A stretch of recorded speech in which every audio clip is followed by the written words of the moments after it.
Hi there, it's Robin from Bernina Taringa. I'm going to show you how to do a manual buttonhole and a corded buttonhole. So manual corded and automatic corded.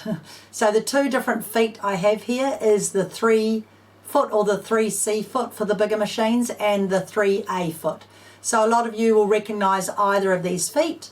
The 3 foot has a little cutout in the side so you know where to start your buttonhole, and that's also you'll mark it and know where to end your buttonhole.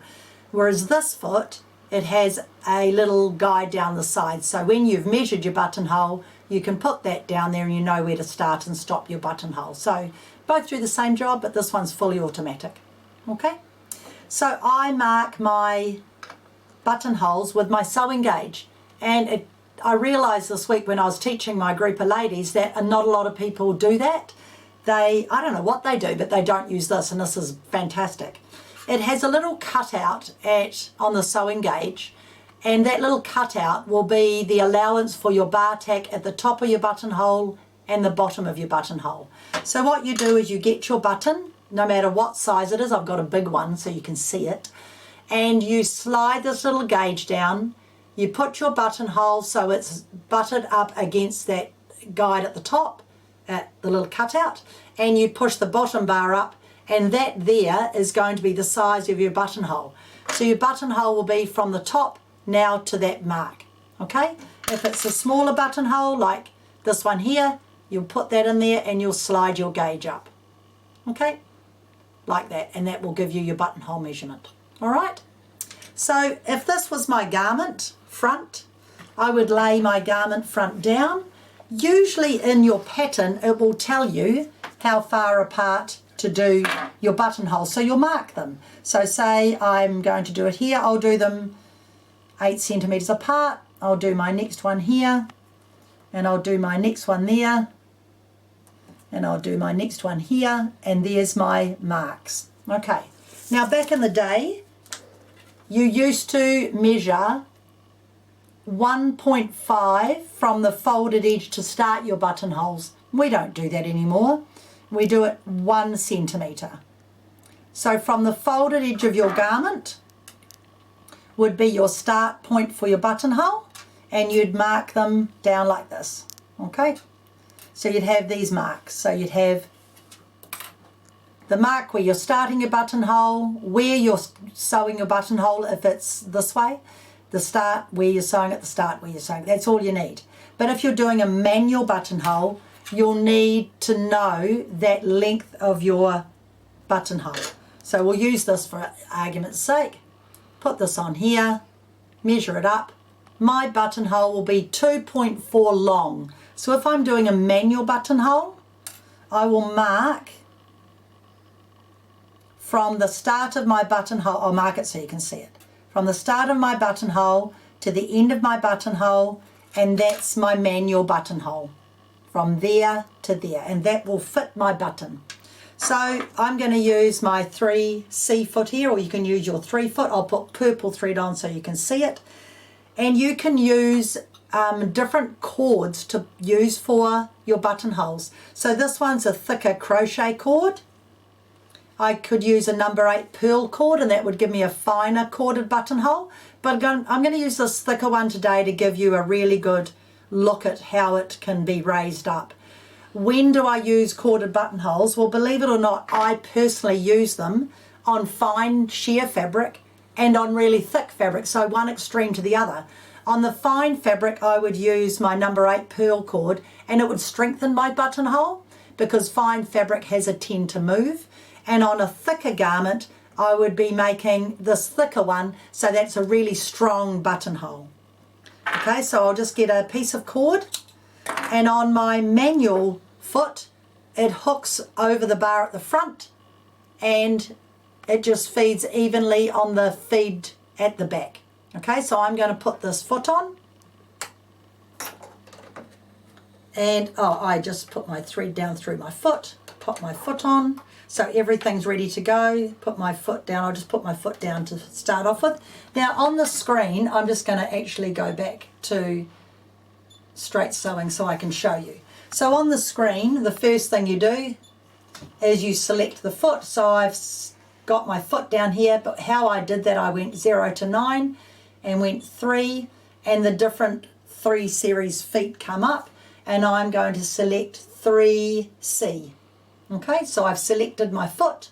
Then I'm going to go into buttonholes, and I'm just going to select a buttonhole. I'm going to select the buttonhole I like, which is actually my stretch buttonhole, but I just like the look of it. And I'm going to select manual. So I'm going to do a manual buttonhole, okay? And I'm doing if I didn't have a manual, it would look like that, and it would be showing the other foot. But I've selected manual, and with manual I can use this foot, and you know you've done it right because it shows the foot on the screen, okay? So I'm going to pick up my fabric. I've got my cord. I've marked my buttonhole. I hold my cord to start off with, and I'm just putting my little cutout here on my mark, and that cutout I'm going to sew all the way down to here, and then I'm going to push my manual button on my machine. So I'm doing a manual buttonhole. Some of you will have a dial. You'll turn it 1, 2, 3, 4, 5, 6. I just push a button on the screen, so it's all the same. Don't get confused, it's all the same. So I'm just going to stitch from here, and it's going to sew down to my first mark, and you'll notice the cord is feeding itself. I'm not doing anything. When I get down to my buttonhole mark, I'm going to push my next button, or you might turn the dial, and it's going to feed back to the beginning, and then I will stop. Oh, one stitch too far. Then I'm going to push my next button. It's going to do my bar tack at the end. Oh, my cord moved, sorry. Bar tack at the end. And then I'm pushing my next button, and now it's going to feed down on the right hand side. So you'll see I'm using a really open buttonhole, and it's called a stretch buttonhole, but it's so you can see my cord, and it's very effective. When I get down to the bottom, I'm going to push the next button. It's going to bar tack across the bottom.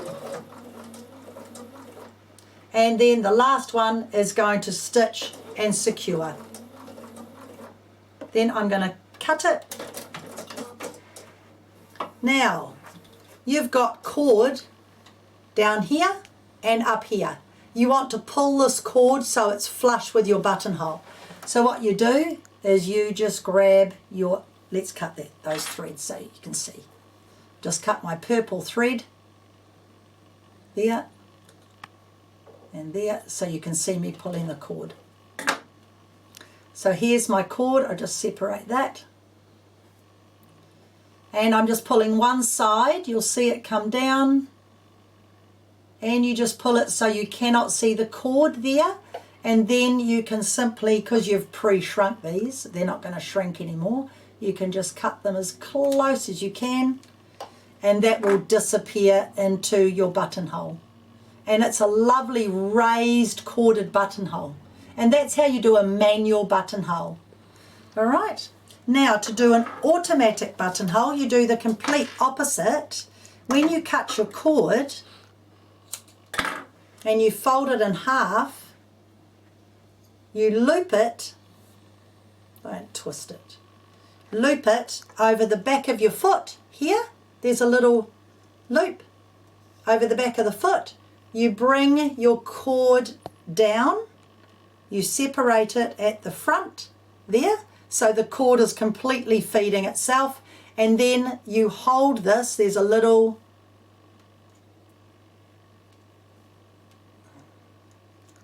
I'll separate them, and there's a little bar there, you just hold that in there, and you hold that in there, and that holds everything in place so nothing moves. So now I'm going to do a fully automatic buttonhole. So this time, this guide is the length I want the buttonhole. So what was it? 2.4. So I put this on 2.4. So now it's going to sew from the needle, and when it gets down to this mark, I'm going to put my reverse button on. So this is a fully automatic buttonhole, and again I put my thread through. So I'll completely go to an ordinary buttonhole. Now on this screen also, there's another step you can do. This machine's really clever. Where's my screen? I just want to show you this so I don't forget. So I'm going, I didn't even need to tell my machine it had a 3A foot on because it's clever and it remembered. Some machines you have to tell it. Now if I go into I for information here and I push this button here, the second one down, it's going to show the picture of a button. And what I can do is I can put my button on the screen where this yellow mark is. Can you see if I move that it goes bigger and bigger and smaller? If I put my button on that screen, I'll try and hold it up like that so my fingers don't get in the road. Can I hold it without it moving? Yeah. And I'm going to wind this out. You can't see it. So wind that out. Can you see that now? So I've wound my screen out, my zigzag out so I can see my button. Can you see that? Yeah. So when it's just bigger than the button, then that's going to be the size of my buttonhole. It's very, very clever. All right, so I'm going to sit in front of it and get the size right. So if I do that and do that, that's another way you can do it. And then you don't have to use this little red mark on the side. So that's just another way you can measure them on your screen. We're not doing that right now. We're just doing a normal buttonhole. So I'm going to go back to normal buttonhole and yeah, it's just going to record it and then all the rest will be the same. So I'm just doing a normal buttonhole. I'm going to push my reverse button when I get to the bottom, but it's going to have the coordinate. So I'm going to use my mark to start, which is exactly there. When it sews, you'll see a red little guide coming down the side. So I'm just going to sew normally, normal buttonhole. When the two red little marks touch each other, you can slow down. You can just push your reverse button once. Now the reverse button, just so you know, is this one down the bottom here. Can you see this little reverse button with my finger? Yes? It's flashing on the screen, showing you what to push. So it's down here. I'm just touching it once and you'll notice this changed on the screen and I'm just going to sew. I don't have to do anything else. The machine now will completely sew my whole buttonhole because it's automatic. I'll do another one and show you. Okay. So that's a fully automatic buttonhole. The foot jumps back. This is a standard buttonhole. There's my buttonhole. And again, pull one side, that side. Pull it down and then you can cut your thread at the bottom. I'm just going to do another one and I'll do it without the cord just to show you. So now this is just fully automatic because I've done one. Now every single buttonhole is going to be the same because I've already told it the length. I don't have to do anything. So every single buttonhole from now on is going to be identical.